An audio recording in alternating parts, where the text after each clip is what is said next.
Congratulations, Christoph. Back into the top 32 of the world. Is that pleasing for you and where you believe you should be and even further? Yeah, this 32 is really important for me, of course. And I'm really happy from that.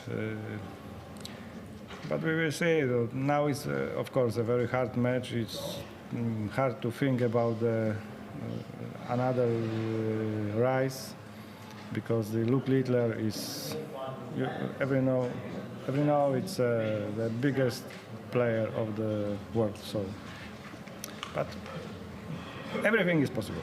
And how happy were you with the end of that match with Luke, because you ran off quite a fair few legs in a row to finish the job there? Today? Yes.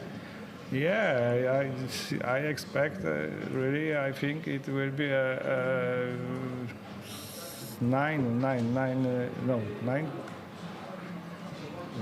7. It will be 7 sets match. Yeah, I expect it.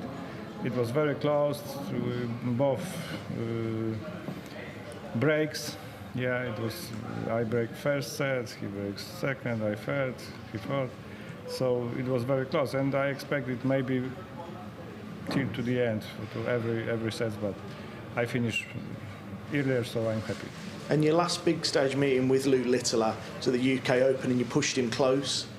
But do you take any encouragement from that, and will you use that when you play him on New Year's Day? Every match with Luke Littler is. It's incredible, and you are always underdogs, a big underdog. It's, of course, will be very hard, but we will see what happened. Congratulations.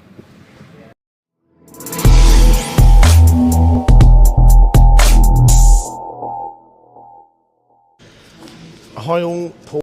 Darts World again, and we're at the final day of darting action at the Paddy Power World Darts Championship for 2025, and we've got another double session which by the end of the day we'll know the 8 quarter-finalists here at PALLY. So last night we saw wins for Josh Rock, who rounded off the 3rd round action with a 4-1 win over Callum Ridds, and he plays Justin Hood, one of the surprise packages in the competition, in the final match of today's afternoon session. So that should be an intriguing tie. We also saw wins for Ryan Searle, who again breezed past an opponent without losing a set, this time James Horrell, and also Luke Littler, who was fired up in a 4-2 win over the, Rob Cross, who was very resurgent last night and looked a lot better than he has done at large parts of this season.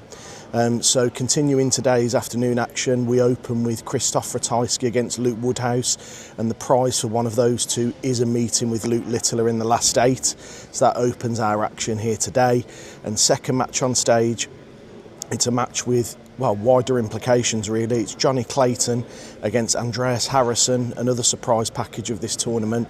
Johnny, if he wins, provisionally up to world number 4, and that could have Premier League implications, while Harrysson is 1 win away from earning a tour card as a result of his efforts this week, these last few weeks at PALLY. So all is on the line in that one.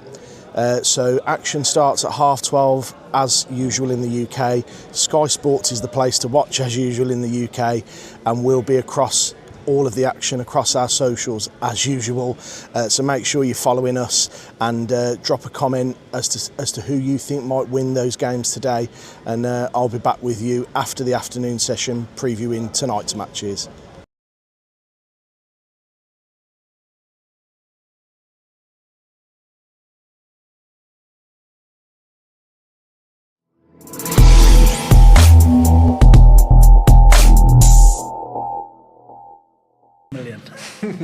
Thank you, Johnny. Well done today. Congratulations, Johnny.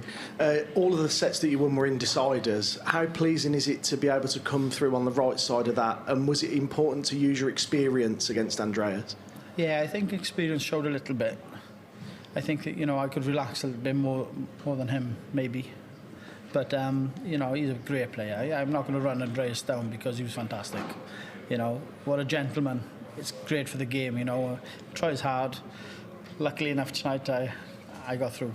And there's a lot of mutual respect on the stage with the two of you, you know, fist bumping, shaking hands. Yeah. Do you know Andreas personally as a person, or was it just the flow of the game? No, I don't, to be honest. I met him the other night after we both won.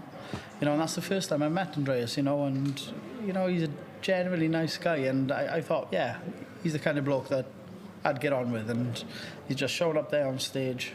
He plays, you know, hand on heart. He respects everybody, he loves it, and that's my kind of person, you know. And second quarter final here. What lessons do you learn from the first one, and what do you need to go further this time? Well, I need to win. I need the W at the end of the match. So yeah, it's up there. I got to do my job. I need to play a little bit better than today, but it'll be different. It'll be a different game because it'll be different nerves. So yeah, I'm looking forward to this. Congratulations. Thank you, Paul.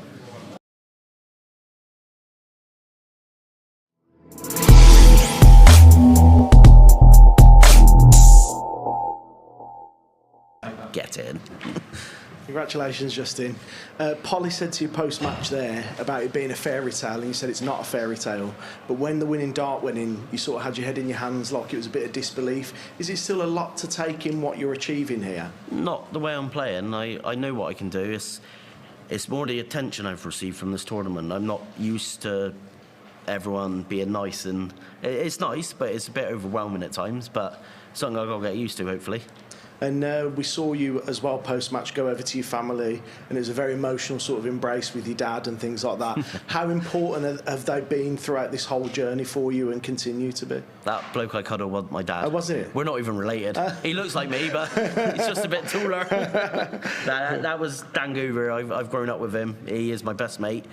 And yeah, it's nice. I do it all for them, everything we do. And yeah,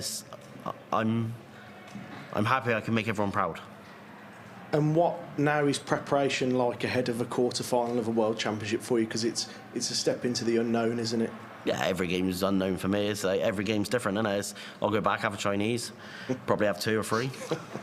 But no, I'll treat it the same as every other game. I'm going to do exactly what I've been doing, practicing, eating good food, and get ready for it. Thanks, Justin. Thank you.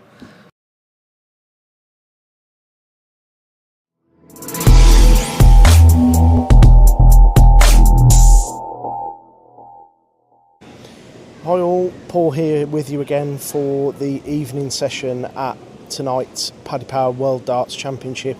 It's the last session of 2025, and we've just come off a pretty breathless afternoon session in which we've seen another 3 quarter finalists confirmed here. First one to be confirmed was Krzysztof Ratajski. He took a 4-2 win against Luke Woodhouse that gave him the honour of taking on defending world champion and world number 1 Luke Littler in the last 8. And then that was followed by Johnny Clayton, who booked a quarter-final appearance for only the 2nd time and moved up to provisional world number 4 as he beat Andreas Harrysson 4-2 in a really close affair that could have gone either way.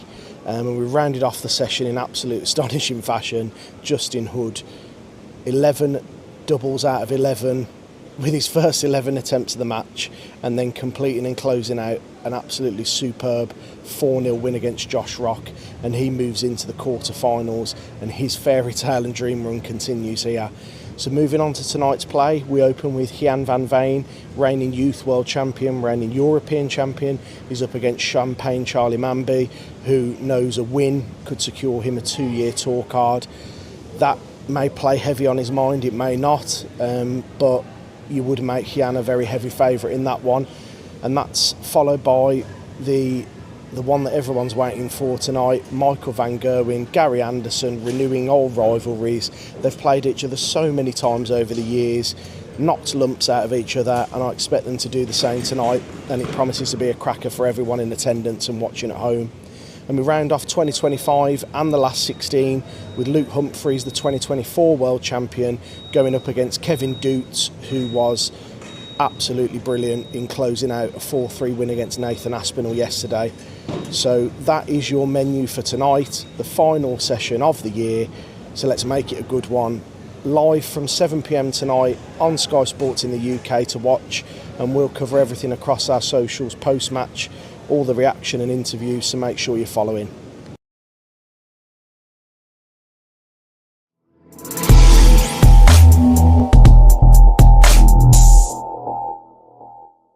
done today. Cheers, mate. Thank you. Congratulations, Jan. Thank you, Paul. Was the loss of the second set a bit of a kick up the backside for you? Because you seemed to really kick on after that. 100%. You know, I missed 1 dot at tops, 3 dots at double 10 to go 2-1 up in that set and break his throw. I lost that set because the next leg I was probably a bit complaining about the missed dots at double, and I walked off that stage and I was like, okay, maybe everyone thinks he deserves that set, but in my head, I think I deserved that set. Because that's what you need to think as a dart player. So I walked off that stage, give myself a kick up the butt. It's like, okay, kick on from now. Just show what you like and outscore him. Hit some good checkouts, and that's what I did in the rest of the game. Yeah, I'm really pleased to have done that. And what's the reaction been like back in Holland? And you know, do you feel the weight of expectation of people, you know, expecting you to go really far in this tournament? Yeah, 100%. Of course, everyone before the tournament, they were all talking about me not winning a game ever here in the World Championship. I've done that in the first game, and then afterwards, it's like, okay, you've crossed that barrier now.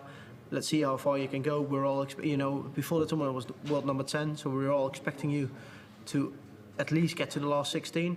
But as soon as the seeded players in my quarter went out, they were all expecting me to play Luke Humphries in the last 8. So it's always going to bring extra pressure, but I think I've dealt with it really well so far, and hopefully I can continue to do that.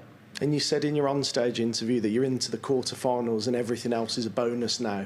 Does that make you a more dangerous player because you don't feel, you know, as much pressure as many other players in this tournament? 100%. I think so far I've been massive favourite in every game I played so far. If Luke Humphries will win against Kevin Doets, he's going to be the favourite, so I'm going to be the underdog. And I think everyone knows, I've said it in many more interviews, I like to be in the underdog position. So the quarterfinals, all the pressure is going to be on him. I'm going to just enjoy that game, see if I can punish him in some kind of sets, and just see how far we can go. And you know, if that happens, then maybe I've got a shot at getting to the semi-finals. But you know, Luke Humphries got a game against Kevin Doets coming up, and it's going to be very difficult for him. But we'll see where we can go. Thank you. Congratulations.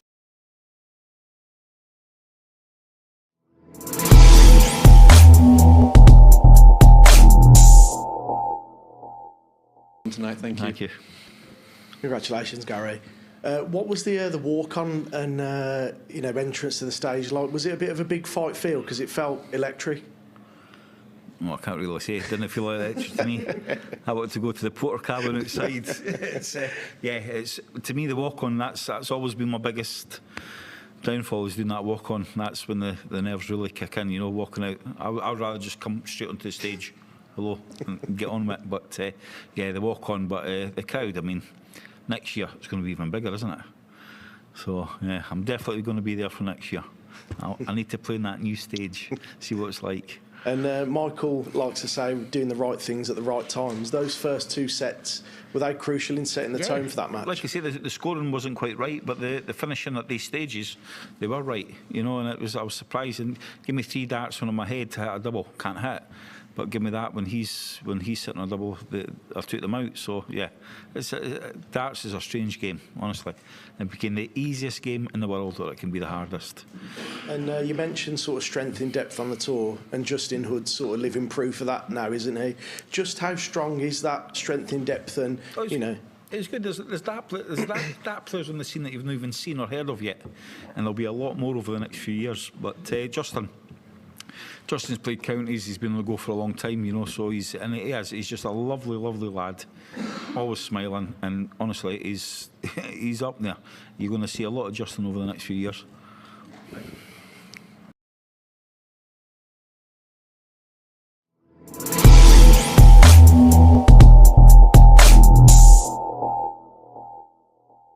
congratulations, Luke. We saw earlier Michael van Gogh against Gary Anderson, must-see, blockbuster game. Do you think you versus Jan van Veen could be in that category in years to come? Yeah, definitely, of course. I think, you know, to create a great rivalry, it takes tens of years. You know, I think they've been at it for like 10 years now. I think when you've played someone a couple of times, it's not really a rivalry. I mean, me and Luke have played each other about 25 times now, so it's kind of at that level of Michael and Gary and stuff like that. But me and Gianni's not really been at that top end of tournaments a lot, but of course he's only just been a part of the PDC and he's still young, so he's still you know, finding his feet in the PDC, even though he's like fifth, fourth, third, I don't know what it is now. So yeah, it will be in years to come. I think you have a lot of like games. You know, me and Luke, and you have Luke and Gian, and me and Gian, and probably me and Josh and Luke, and Gian and Josh. I think that's what you're going to get in the future. So yeah, this will probably be one after them. And it has been the last 3 times we've been on the stage in major tournaments. It's been close games, been good games. So yeah, I think we've written that stall out already. And the extension in format now, does that allow you more breathing space and more time to get into your flow and your rhythm in those types of games? Yeah, I'll let you know in 5 years. I think it can kind of help people and not. I think there's been so much more earlier exits this year than I've seen in the 9 World Championships I've been a part of. So many big names gone out so early. So yeah, I don't know, to be honest. I feel like them people that are not as experienced, they kind of relax a little bit more and they seem to put in good performances, and not like Justin Hood, obviously. I don't know if everyone knows, me and him are really good close friends. I love him to bits, and told everyone about the Chinese that we're going to open. So yeah, you know, he's one of them players that like doesn't really give a damn. You know what I mean? He's there like, oh, I'll just do it. Ryan So again, don't really care, and they're in the quarterfinals. So yeah, I think that's what it does. It gives you that little bit of ability when you're at a standard where you're not playing in everything all the time, to just go into these tournaments and think, wow, if it goes, it goes. And them 2 players are the optimum of what we've shown in this World Championships. And it's a real family affair, isn't it, these World Championships for you, with all your family and friends here.